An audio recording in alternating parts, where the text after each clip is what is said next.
So, Anthony, you were saying you were chased by a dog that bit another buyer that was looking at this house. I go knock on the door, which is in the front yard, Mm-hmm. and the dogs just start running out. I was like, oh, heck no. And I ran. We'll hold on to your lockbox until we decide to give it back to you. And I'm like, are you... What? They're holding it hostage. Are you going to do a police report to get your lockbox? It's taken. Welcome to the house next door with Barbara Gillio and Anthony Harris, where real estate meets reality. So what are we going to talk about today? The showing shenanigans. Oh, gosh, we could have a whole series on these. Oh, yeah. Well, I feel like the whole podcast is essentially showings. Okay, but before we get started, I think we have to talk about something. What? We have to talk about what happened to your car last night. Oh, yeah. So we just got done filming the podcast about the birds in the open house. And we were going to dinner, and Barbara's husband was like, what's that on your car? Yeah, it was on Anthony's car. And if you listen to the last podcast where he's talking about birds don't like him and he doesn't like birds.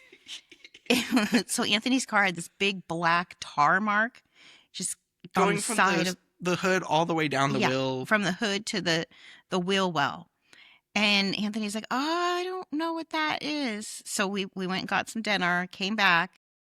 And sure enough, turkeys got on his car and had a full colonoscopy prep poop down the side of his car. It's like they heard him talking. Well, and this just proves to you that birds don't like me. I believe it now. All right, so I have some confessions. So last night on my way home, I was thinking about this. I should probably confess. So as a kid, I would go, you know, the trees at HEB that all the birds were in. I would go there and shake the trees. and that's where it started, because we talked about it, that you were afraid of the HEB birds. So I think that's where this is where it all started. Yeah. I think it's possessed. Yeah. Maybe this should be in the Halloween episode. It should be. But it was so cute. There's like these little turkey feet on the hood of your car. Yeah, they scratched my hood. With some little turkey scratches. Yeah. And then just...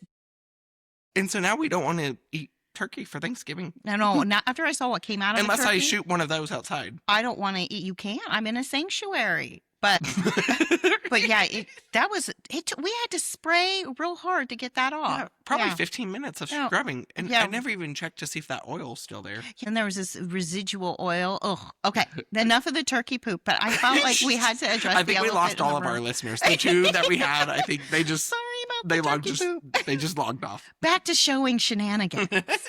Okay, so Anthony, you were saying you were chased by a dog that bit another buyer that was looking at this house. So you got to tell this story. So I had to go out and get an amendment signed to extend our closing date, and the previous buyer before us, she was looking at the property, and the seller's dog bit her. Dog had a bite history before the listing agent told us. And I guess the listing agent's my mom. So wait a second. So the listing agent is your mom. Uh-huh. The dog has a bite history. Yes. You're showing the property? No, I'm getting an amendment signed. Oh, you're getting an amendment signed. So, okay. But my mom was showing the property a couple weeks beforehand, and the dog bit the potential buyer at that point, and she had to go to the ER and get stitches. Oh my gosh. Yeah. Okay. So you had to go back to that house. Yes. And so I told her to make sure the dog was up. And so I go knock on the door, and the dogs just start running out. I was like, oh, heck no. And I ran. So you're in the yard and these dogs are coming at you? Yes, I'm at the front door. And the bottom of the door has like a doggy door where they just run out. And so they start coming out. Speaking of dogs. So the dogs started running out, and I didn't know which one bit and not, but I wasn't sticking around to figure out. So I ran down the stairs, and then they had like this little gate that had the trellis, you know, like that. Because it's a cute little historic type house, or no, it was not cute, and it was not historic. Oh, okay. But it had a little trellis. So I like dive over the gate because I need something between me and the dogs. Because they're running at you. And, I probably shouldn't have ran because that's going to trigger them more, but I didn't want to get bit. Well, and he already bit the other person. Exactly. So why risk it? Just run. That's my instinct. When I'm in trouble, I just run. I ran. I did a tumble because I had to get it over the gate. Oh my And I gosh. hit my ear on the trellis, and then I hit my stomach on the gate, and then my head or my sunglasses went flying. Oh my, And the lady comes out. She's like, "I'm so sorry." And then the next 3 days, I was in pain. oh my gosh. So you ran, jumped over this fence, tumbled and fell. Yes, While face the planted into the ground. while And I had these a big old bruise right here. Oh, So that's the exciting things of showing. yeah, that is definitely. I haven't been chased by a dog by any means I think that yet. was my first time, honestly. Surprising. I I try not to stick around. I'm Did you pretty get cautious. the amendment signed? Yeah, I did. Oh well, that There might have been some sweat and stuff on it, but might she have been signed it. bleeding. Yeah. If you got it signed. And the weird thing too is I show a lot of land and I've never seen a snake. Knock on wood. I feel Yeah. like I need to carry a gun with me so that You do? I feel like it. Like if I see a Yeah. snake, that's how you take care of it. Just You shoot a snake? I don't think I have that good of like target to be after able 5 rounds, you might hit it. You might. I'd shoot myself in the foot. That's what would happen. And I'd be like, Hey, oh my gosh. And then Do you the want to snake talk would bite about your me. purse? Oh, this is true. We're a little all over the place today, but I Showing shenanigans. had 2 glasses of Chardonnay, which really isn't crazy amount of Chardonnay. No. I And think you would have done it sober. I think I might have done this sober, but I'm using the 2 glasses of Chardonnay as a disclosure. And I went to the Buc-ee's. And the only reason I was going to the Buc-ee's is my sister had just flown in from out of town. And when anybody comes in from out of town, they got to see the Buc-ee's. Mhm. And if you're not familiar with our area, Buc-ee's are these huge gas stations that have everything in them. I mean, you can buy clothing, you can buy Candles, roasted nuts, knives for your kitchen. knives for your kitchen, candles. It's the weirdest thing. And they're known for beaver nuggets. They're beaver nuggets. Yes. So we did get a bag of beaver nuggets. So I take my sister there, and I've had a couple glasses of Chardonnay, feeling warm, and I end up I bought a purse, bought a Wrangler purse with a pocket for a concealed carry at the Buc-ee's. So I think it's perfect. So when you go show some land, you can just put your handgun in there. Which I don't have. But And if you had it, if I had it. And I texted my husband after I did it, and he said, I don't even recognize you anymore since we moved to Smithville. I traded my BMW in for a lifted Bronco. I went to the Buc-ee's a little tipsy and bought a Wrangler purse where I could smuggle a gun. I don't even recognize myself either. So here we are. And then now you have turkeys in your front yard. And then my turkeys poop on all of my house guests' cars. It's great. It's perfect. I'm What could go evolving. wrong? So do you have any showing shenanigans? Oh, yeah. Oh, so many. I do So many. But since we were talking about dogs, I'll talk about this time where I was showing, ended up, she's a good friend of mine now. And she actually dog sits for one of my other good friends. And I was showing her houses. She's a really lovely lady. And we get to this house, and it's way out in the country. We didn't know that there were going to be dogs. There wasn't that in the showing instructions that, hey, there's going to be dogs. They're not going to be contained. Don't let them out. I mean, we knew not to let them out, but we just didn't know we were going to have a dog situation. Right. So we get there, we're going through the house. There's dogs in the house. They get out of the house on accident. So then we're trying to round them up and get them back in the house. And there's 3 dogs. And sure enough, one of the gates in the backyard was open, so the dogs ran out, and we're out in the country. Yeah. So then we spent the next, maybe this wasn't great of me, but I was like, well, they didn't tell us they had dogs. And we have 4 more houses to see, and we need to be at the next one in 20 minutes, and it's 20 minutes away. We've got to stay on schedule. Like the realtor and me was like, we are staying on our tight schedule. And what are we going to tell the other agent? Oh, sorry, we left the dogs out. Now we're running down the street. That's what I was going to say. I was like, I'll just text her and let her know that the dogs are out. And my client looked at me like I was a monster. And really, I was being a monster, but I wanted to get her into all the houses. I have my priorities as a realtor. And so she's like, no, Barbara, we are going to find these dogs. We spent 2 hours tracking down these dogs. And then finally we got them in my car. We drove them back. We made sure they were secure in the house again. All the gates were locked, all that good stuff. And then we had to reschedule all of our showings. And then when I saw her, I was showing her family another house. This was years later after this had happened. And she's like, remember when we had those dogs and they ran out and you didn't want to go chase them and get them? Do you remember That's that? how I'm you're like, going to be known, the realtor yeah. that And I'm doesn't care like, about yeah. dogs. I know. I said, yeah, I know, but we had a schedule. And she's like, we had to take care of those dogs, Barb. I'm like, well, we did. And that same client, I was showing her on a different day because, of course, we had to reschedule. And keys drive me nuts. Do you have a hard time keeping track of the key when you go into a house? So usually I leave it on the door. You do? But the problem now is that the doors lock automatically. Yeah. And you just, yes, I have a... You have a key issue too. Well, first of all, it's like I don't know how to open a door. Every time I'm trying to open one, we have it's a two mess. struggles as a realtor. Yeah. Scheduling appointments. Yeah. And opening the door. And opening the door. And people call us a door opener. We can't even open the door. That's actually the thing that we suck the most at is opening doors. And like you put the key in, you might be able to turn it, you might not. Right. You might not even get the key in. Yeah. Then the doorknob doesn't turn. The key falls down through the deck. It's not in the showing instructions that you have to jiggle the handle, lift the door up, and then throw your shoulder into it. Then you'll be able to get in. Or just climb through the window that we left open. So speaking of which, I have a short sale and the bank changed the locks without telling us. Oh, great. And so my lockbox obviously doesn't have the right key in it at this point. So an agent went to go show it and I didn't know this. And she's like, I can't get in. I had her send a picture of the lock or the key because it had a code on it. And I was like, that's not our locks. That's not the doorknob. Oh. I was like, I should change the showing instructions to bring a stone, throw through the window, climb in at your own risk. And climb in at your own risk. Exactly. Because I can't get in. They changed the locks on you. Well, and so we got into this house with this client, and it's really beautiful, pretty cool house, has great view, and the countertops, this natural stone. And I know where this is going. It's really like this mixed stone and everything, and you can't really see anything on it. And we're just in awe of the house. I'm just with my seller, and I place the key down. Don't put it in my back pocket like I usually do. And it's just a loose key. I place it on the kitchen counter, and we're just walking around going, oh, look at the trees. Look at this view. And we're walking around. And then the tour is over, and it's time to go on to our next house. And I go to my back pocket because I always open the door, put the key in my back pocket. Mm-hmm. And I'm like, oh, it's not in my back pocket. Okay, it's not in my front pocket. Oh my gosh, where is it?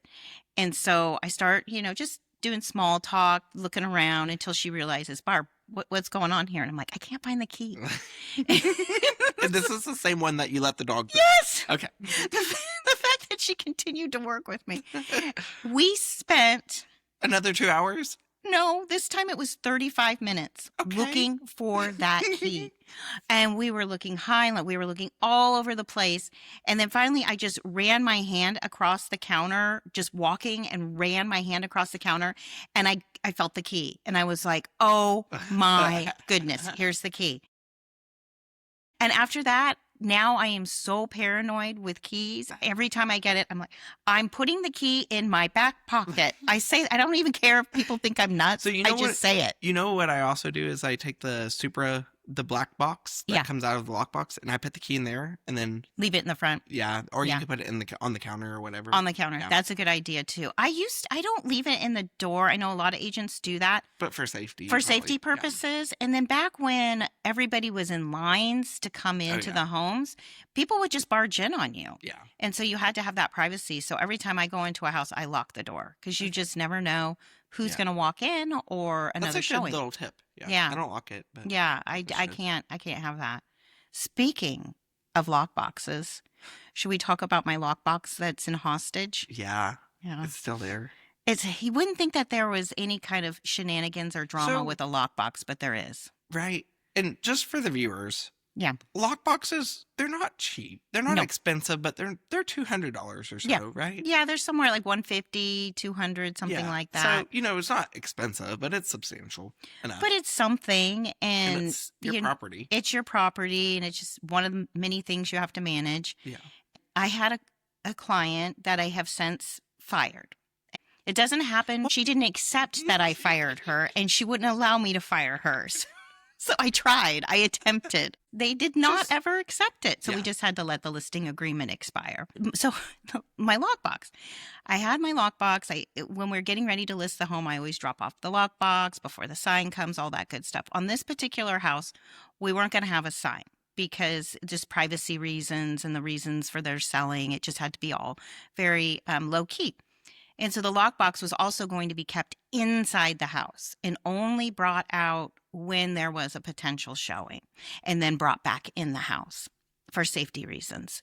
And so I left my lockbox there. And then they decided that they were going to take another 2 months to list. And it was one of those things where they just couldn't quite figure out their timeline. And we're going live next week, and then it would be another week and another week. And it was just one of those things. And so finally I said, not really because I needed my lockbox back, but just because I thought I'll just go pick up my lockbox so they don't feel any pressure. And we will just go when they're ready to go live. I'll come bring it back, because I don't really like to have them just floating around in people's houses. They get damaged really easily. They are kind of expensive, and I thought also it might help and it does them no good. Yeah, it's some urgency of oh, she's picking up the lockbox. Maybe we should figure this out. We want to sell. Let's get it going. And so they didn't like that. They got a little upset with me and said, well, we're gonna we're going live. We're going live next week. And I said, oh, okay. I just didn't want you to feel pressure, and I'm just doing inventory. But if you're ready to go live, then keep it, and that's fine. I was just trying to get it out of the way for you, so because those can get damaged. And they had a lot that they were dealing with. And so, sure enough, they go live.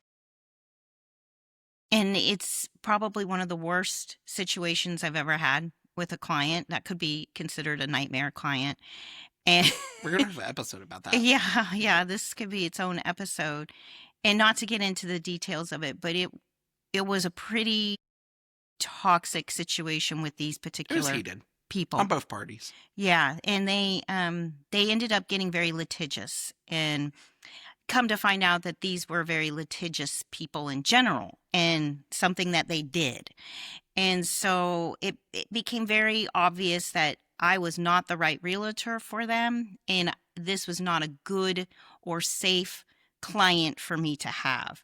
And so I very respectfully removed myself from being their realtor and said, we can reassign you a realtor with my brokerage, or you can find your own broker, whatever. We were trying to do all the things to help them continue on with the listing of their home, but extracting me from the situation. And actually the brokerage wasn't necessarily interested in that either, but they were okay with continuing on with another assigned realtor.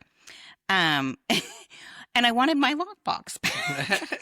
So I asked them if I could have my lockbox back in this whole, hey, I'm going to, release you of your listing agreement. We'll find you another agent. And they came back and said, no, we're not accepting that you are leaving. And we will hold on to your lockbox until we decide to give it back to you. And I'm like, are you, what? So They're holding it hostage. Are you going to do a police report to get your lockbox back? I did. I made this little sticker, and it was like wanted or like lost. My lockbox held hostage. Wanted. It's taken. Poor little lockbox. Oh, and then, okay, so then as this escalates, and they're talking to my brokerage, and they're talking about not releasing the lockbox. What is the deal with these people in my lockbox? And I feel, and just so I that feel for my lockbox. And just... It's stuck in there. It's like, Barbara, save me. And just so the viewers know, lockboxes are completely useless to someone who's not a realtor. Right. You can't get into it. You have to have a key that's on your phone that you have to have pay MLS dues and background check and all that. And they're hardy where they're a paperweight. Yeah, they're heavy. They're bulky. They have no use to anybody but a realtor. Yeah. Only realtors can access. And only active realtors. Yeah, only active realtors can to use them. So there's no practical purpose for them. They're just hanging on to it because they think I want it, and I do, but I don't really care that much. Like I know, and so they're using this as when we're ready to release you, we'll give you your lockbox They're back. giving you ultimatum with your own lockbox. Well, they're holding it ransom. They're like, you have to stay in this contract with us, or else we're never giving you back your lockbox. And so just today, so it is, the listing has since expired, and so we are no longer Under a contract. under any kind of contract or fiduciary or anything. And my brokerage is, okay, so we're going to start making arrangements to get your lockbox back. I get you.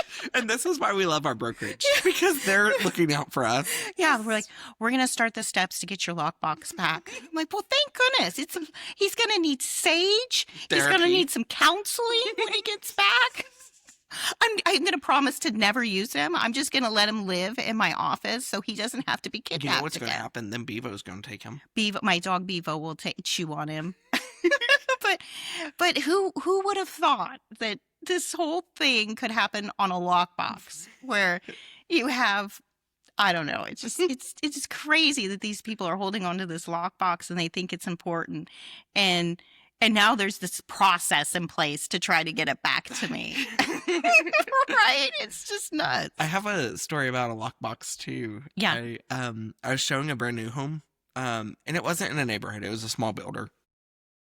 I get there and I try to get the key out of the lockbox, and you know how you push it up? Oh, it felt right, like yeah. it was jammed. Yet, Yeah, and so when my client gets there, I'm on the driveway pounding this lockbox Oh my on gosh. the side of the concrete.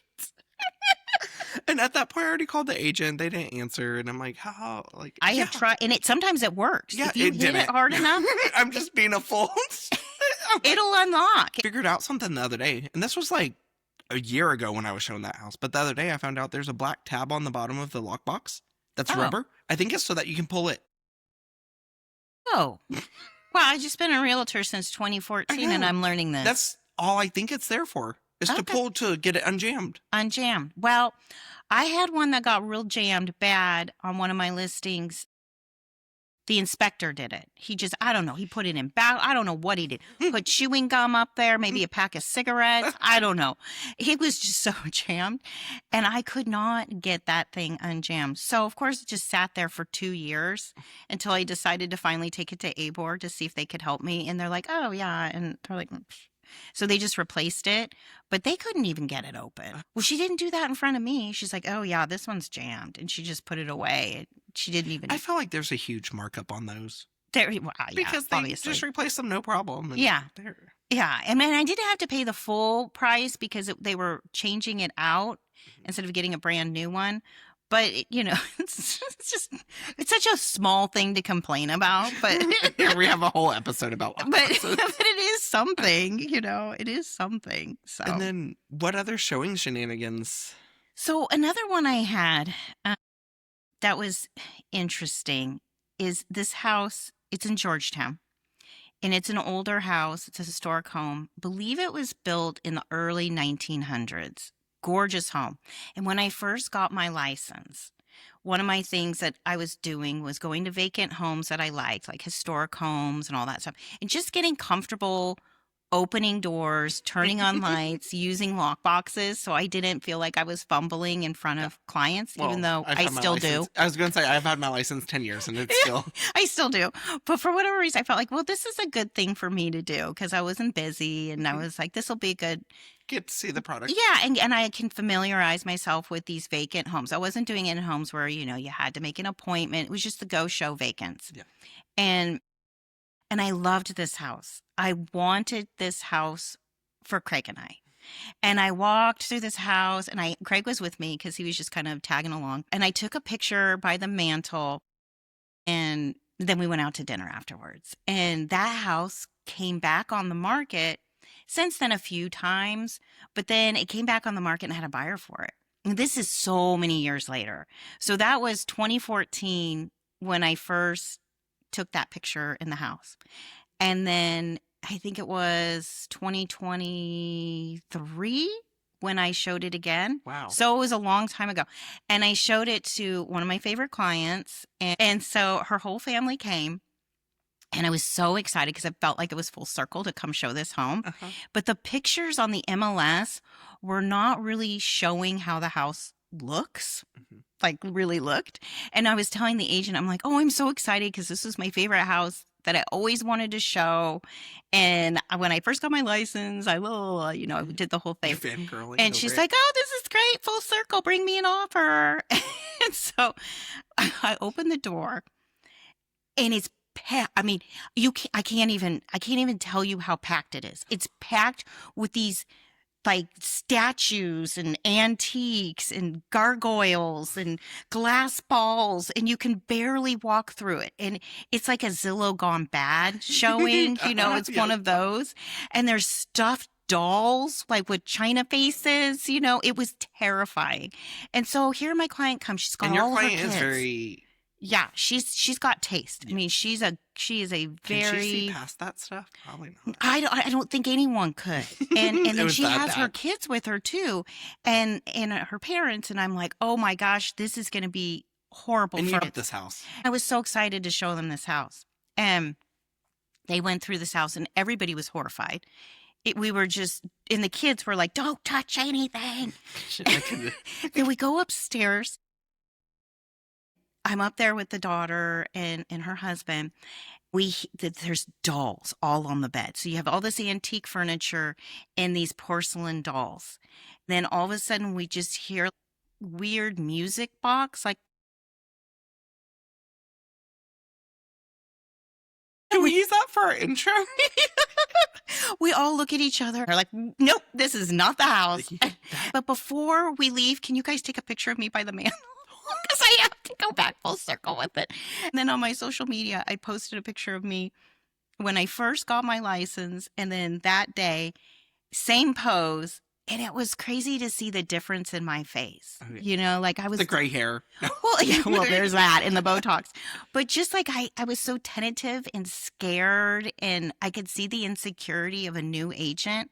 The next picture, I was just so comfortable in my skin and loving what I was doing. It was so kind of cool to see that difference, not just the house and what it was, but just the beginning of my career towards, my stride in the middle of my career. And that house has gone on the market again. Like, It's I think haunted. it was 2 years ago. Yeah. So I'm pretty sure that house is haunted. Yeah, nobody for wants sure. to live there. Yeah. And it's such a cool house. It's a shame. We'll have to talk about it with the Yeah. Halloween episodes. Well, we'll have to just do an episode in it because it'll be Is on it the market again. right now? No, I think it pulled off because nobody bought it. When it comes back we should on, go tour it. we'll record there. No, we won't. No, we won't. Well, this is fun. This has been fun talking about lock boxes and The showings and dogs and all the good stuff. So thanks for tuning in. We'll see y'all next week. Yep. Next week, we'll have another topic for you. Yeah. Thank you for tuning in. We'll see you next week. Yes, so please like, subscribe, comment, Share. follow. Whatever it might be. Until next time.